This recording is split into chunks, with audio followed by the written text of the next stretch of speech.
जय हिंद साथियों, स्वागत है आप सभी का सक्सेस वर्ल्ड एमसीक्यू चैनल पर। तो दोस्तों, आज के इस वीडियो में बिहार डीएलएड परीक्षा के लिए 40 अति महत्वपूर्ण प्रश्नों को लेकर आए हैं। और दोस्तों 100% निश्चित रूप से आपको एग्जाम में यहाँ से प्रश्न जरूर देखने को मिलेगा। तो पूरा सेशन को आप सभी ध्यानपूर्वक देखें। तो चलिए आप सभी जल्दी से लाइव में जुड़ जाइए। सभी को गुड इवनिंग। तो चलिए सेशन की शुरुआत करते हैं आज के प्रश्नों से। तो पहला प्रश्न आपके सामने है, बोल्शेविक क्रांति कब हुई थी? बहुत ही शानदार प्रश्न है। चलिए आप सभी लाइव चैट में आंसर बताएंगे।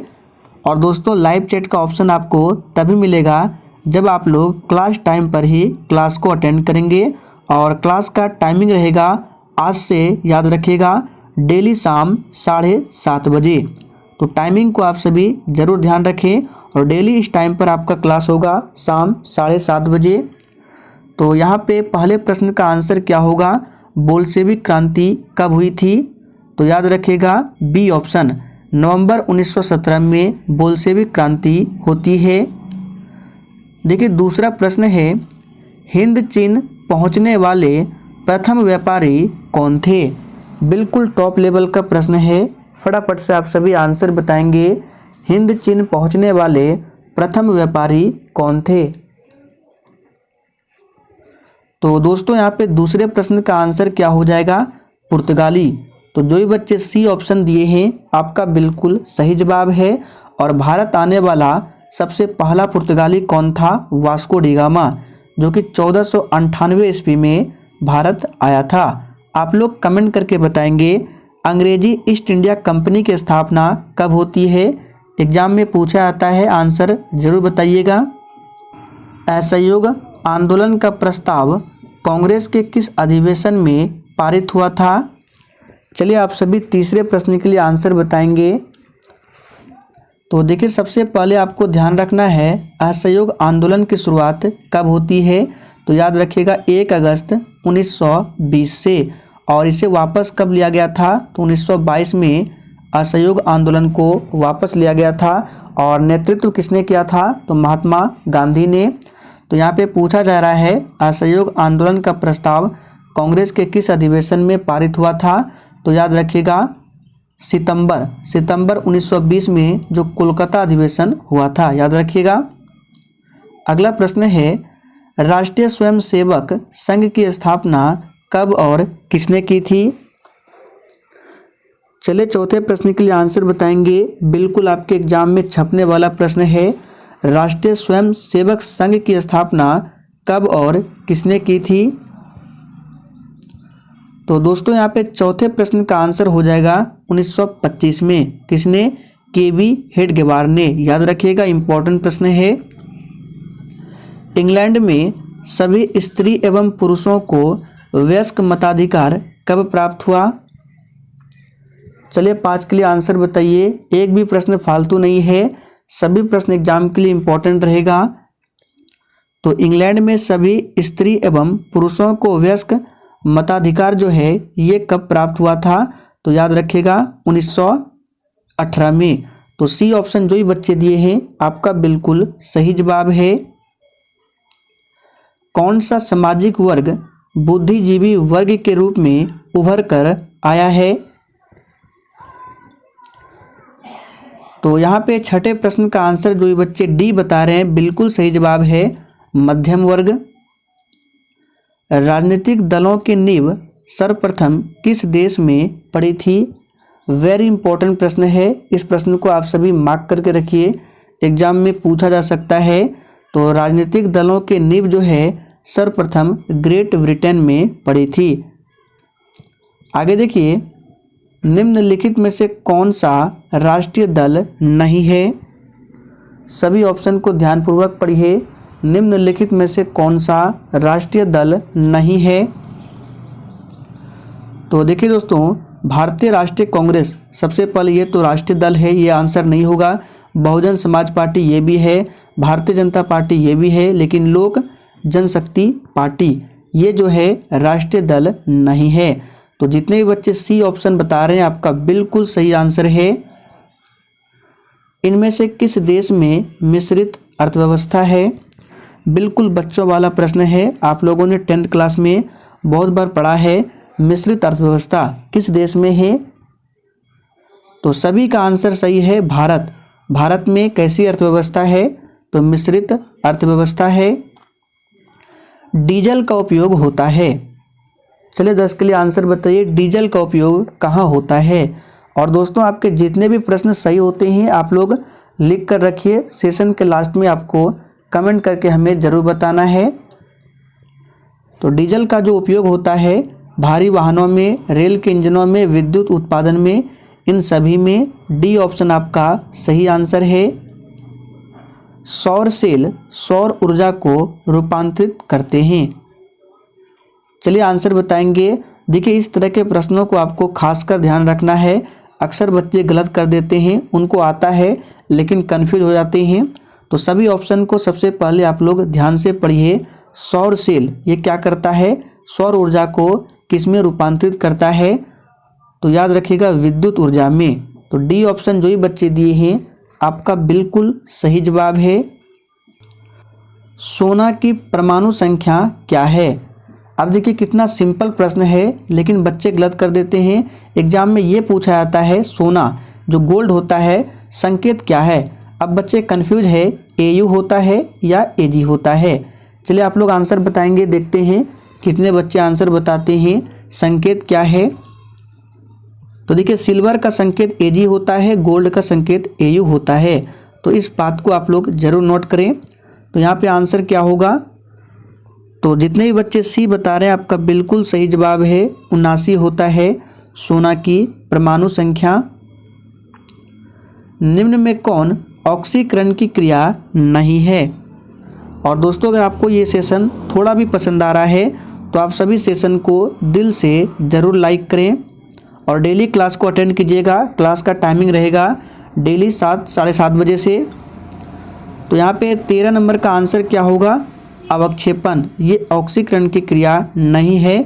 बाकी दहन, श्वसन, भोजन का पाचन ये ऑक्सीकरण की क्रिया है। ऑक्सीजन की संयोजकता क्या है?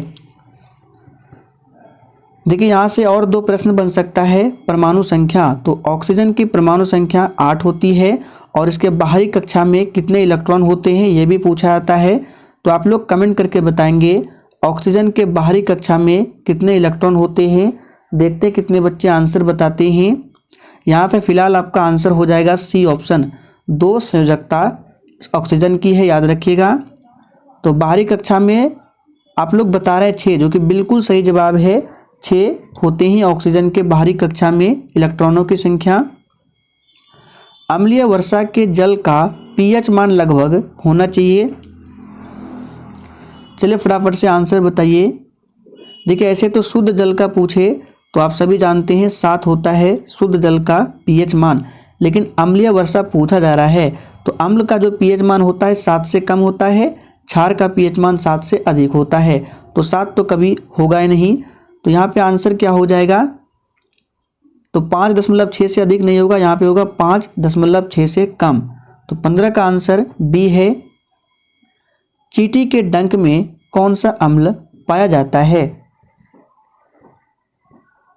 अब देखिए आप लोगों ने पढ़ा होगा कि चींटी के डंक में फॉर्मिक अम्ल पाया जाता है, लेकिन ऑप्शन में फॉर्मिक अम्ल कहीं नहीं है। तो यहाँ पे आपका आंसर हो जाएगा मिथेनोइक अम्ल, याद रखिएगा मिथेनोइक अम्ल या फॉर्मिक अम्ल एक ही बात है। तो आंसर क्या है? सी ऑप्शन मिथेनोइक अम्ल। ऑक्जेलिक अम्ल किस में पाया जाता है? टमाटर में। आप लोग कमेंट करके बताएंगे सिट्रिक अम्ल किस में पाया जाता है। विद्युत चुंबक बनाने के लिए किस पदार्थ का उपयोग होता है? चलिए 17 के लिए आंसर बताइए। और देखिए बिहार डीएलएड के लिए अलग से प्रैक्टिस सेट बना दिया गया है और उस प्रैक्टिस सेट में आज तक जितने भी क्लास कराए गए हैं सभी वीडियो आपको मिल जाएंगे, जरूर जाके देखिएगा। तो विद्युत चुंबक बनाने के लिए किस पदार्थ का उपयोग होता है? तो बिल्कुल सही आंसर दिए हैं, नरम लोहा का उपयोग किया जाता है। विभवांतर का SI मात्रक क्या है? तो विभवांतर का SI मात्रक आप सभी जानते हैं वोल्ट होता है। तो डी ऑप्शन आपका सही जवाब है। वाट शक्ति का है, जूल कार्य का है, एम्पियर आपको बताना है किसका है। विद्युत बल्ब का फिलामेंट निम्न में से किस धातु का बना होता है। ये प्रश्न में बिल्कुल बच्चों वाला प्रश्न है, लेकिन एग्जाम में पूछा जाता है। तो विद्युत बल्ब का जो फिलामेंट होता है ये किसका बना होता है, तो टंगस्टन का बना होता है। टंगस्टन का सिंबल W होता है। विद्युत आवेश का SI मात्रक क्या है। ये प्रश्न आपके एग्जाम के लिए काफ़ी ज़्यादा इम्पोर्टेंट रहेगा, इसको मार्क करके रखें। विद्युत आवेश का SI मात्रक, तो बिल्कुल सही आंसर दिए हैं। कूलॉम होता है विद्युत आवेश का SI मात्रक। प्रतिरोध का होता है ओम। इनमें से कौन संस्थागत वित्त का साधन है। चलिए 22 के लिए आंसर बताइए। इनमें से कौन संस्थागत वित्त का साधन है। तो यहाँ पे 22 का आंसर क्या हो जाएगा, व्यावसायिक बैंक। ये संस्थागत वित्त का साधन है।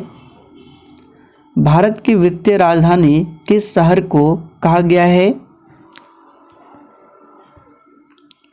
तो बिल्कुल सही आंसर दिए हैं। वित्तीय राजधानी मुंबई को कहा गया है। वैश्वीकरण के मुख्य अंग कितने हैं। ये प्रश्न भी एग्जाम के लिए इम्पोर्टेंट प्रश्न है। चलिए आंसर बताइए। वैश्वीकरण के मुख्य अंग कितने हैं। तो देखिए जो ये बच्चे 5 बता रहे हैं आपका बिल्कुल सही जवाब है, 5 होते हैं। भारत में उपभोक्ता संरक्षण अधिनियम की घोषणा कब हुई थी।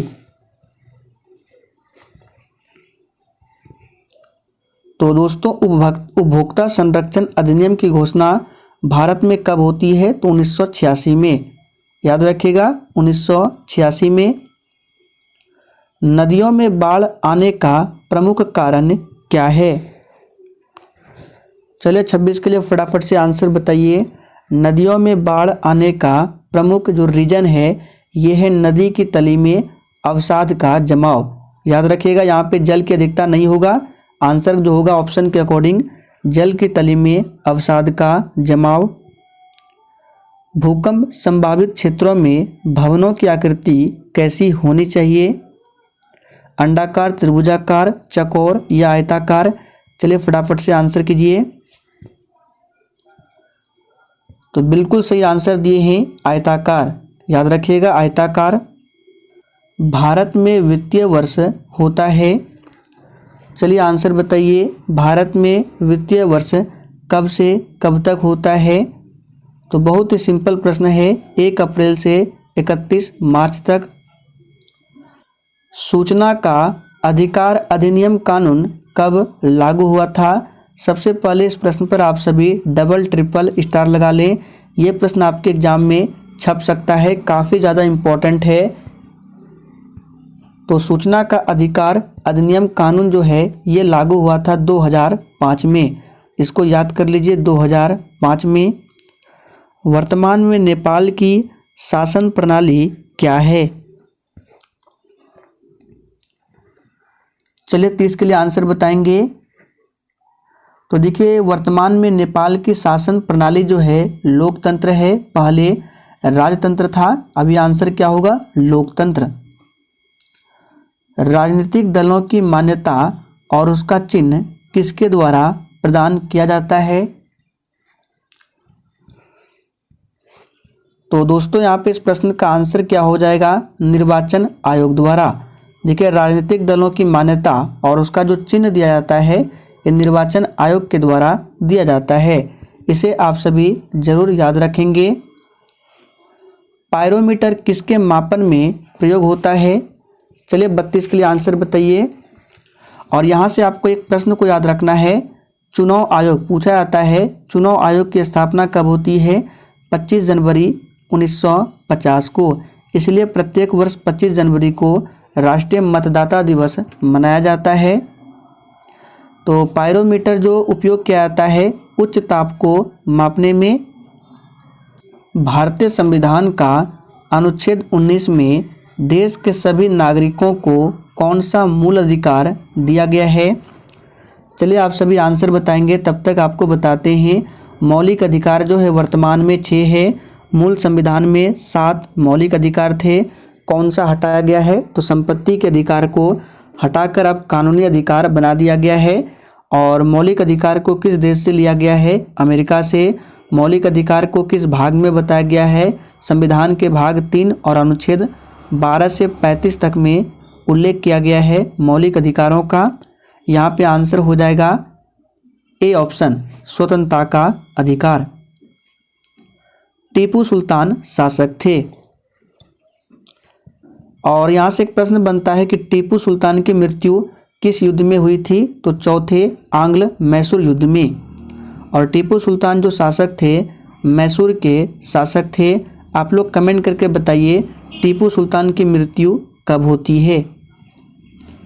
जालियांवाला बाग हत्याकांड कब हुआ था? तो जालियांवाला बाग हत्याकांड किसके शासनकाल में हुआ था? यह भी पूछा जाता है। लॉर्ड चैम्सफोर्ड के शासनकाल में, पंजाब के अमृतसर में। और ये हुआ था 13 अप्रैल 1919 को। निम्नलिखित नदियों में से किसे बिहार का शोक कहा जाता है? देखिए, बिहार का शोक पूछा जाता है, बंगाल का शोक पूछा जाता है। दामोदर नदी को बंगाल का शोक कहा जाता है और कोसी नदी को बिहार का शोक कहा जाता है। गंगा नदी भारत की सबसे लंबी नदी है। सिखों के 10वें और अंतिम गुरु श्री गोविंद सिंह का जन्म बिहार के किस नगर में हुआ था? देखिए, इनका जन्म कब होता है, डेट याद रखिएगा, 1666 में होता है। और सिखों के 10वें गुरु थे गुरु गोविंद सिंह। सिखों के पहले गुरु कौन थे? गुरु नानक देव थे। यहाँ पे आंसर क्या हो जाएगा? पटना में। अंकोर वाट का मंदिर का निर्माण किस शासक के द्वारा करवाया गया? तो देखिए दोस्तों, अंकोर वाट का मंदिर जो है ये कंबोडिया में है और इसका निर्माण करवाया गया सूर्यवर्मन द्वितीय के द्वारा। पंचायती राज व्यवस्था सर्वप्रथम किस राज्य में लागू किया गया? तो यहाँ से आपको 2 से 3 प्रश्न और याद रखना है। सबसे पहला प्रश्न, पंचायती राज व्यवस्था को कब लागू किया गया? 2 अक्टूबर 1959 को लागू किया गया था। किस राज्य में? तो राजस्थान। राजस्थान के जिला पूछा जाता है, किस जिले से? तो राजस्थान के नागौर जिला से पंचायती राज का शुभारंभ होता है 2 अक्टूबर 1959 को। तो इन सभी फैक्ट को आपको ध्यान रखना है। योजना आयोग को भंग कर कौन सा योग बना? यहाँ पे आयोग होगा। योजना आयोग को भंग करके कौन सा आयोग बनाया गया? तो ये बनाया गया नीति आयोग। नीति आयोग की स्थापना होती है 1 जनवरी 2015 को। इसके अध्यक्ष कौन होते हैं? स्वयं प्रधानमंत्री होते हैं, यानी कि भारत के प्रधानमंत्री नरेंद्र मोदी जी नीति आयोग के अध्यक्ष होते हैं। सीईओ पूछा जाता है, आप लोग कमेंट करके बताएंगे नीति आयोग के सीईओ और उपाध्यक्ष कौन है। तो दोस्तों, आज के लिए इतना ही। सेशन पसंद आया हो तो सभी लोग सेशन को लाइक कीजिए और सेशन को अधिक से अधिक ज़रूर शेयर करें।